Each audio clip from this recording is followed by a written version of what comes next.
Hear from Democrat Ted Christian, running for the U.S. House, 4th District. I'm Ted Christian, and I'm running in the Democratic primary for the South Carolina 4th Congressional District, which is the seat currently held by Bob Inglis.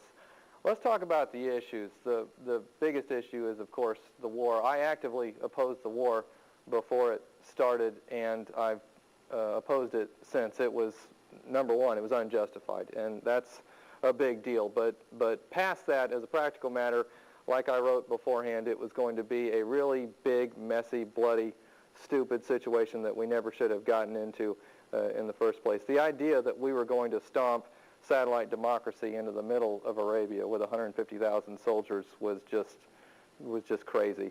And anybody who thought that seemed like a good idea should not be making foreign policy decisions now. They should not hold high elected office, period. That having been said, I think the war is something of a non-issue by this point. Whoever wins the White House in November is going to end the war if they want a second term. So the war is sort of over by this point, except for the remaining death and destruction. It's over. There's some chance that it may seriously unzip over there in the meantime. Hopefully not. And the other contingency is that Bush may hit Iran. And if he does, and if I get elected, then I'll go to Washington and try to help do what I can to try and begin to clean up the mess. The other big issue is, of course, always in politics is the economy. And when politicians talk about the economy, it's substantially a con. What you need for a healthy economy is you need a sound currency, and you get that by balancing the budget, and we haven't done that for a long time. And you need a common transportation infrastructure, bridges and roads and railroads and that sort of thing, and you need to maintain them. And you need a stable and predictable regulatory framework. And past that, the government's really a drain on the economy. And we're seeing that right now, that when they want to pump up the economy, what they're doing right now is they're giving back some of the money that they took from all of us. So if you want to know how the government influences the economy, you just do the math. So when politicians say they're going to give you jobs and that sort of thing, they're just telling you that so that you'll vote for them.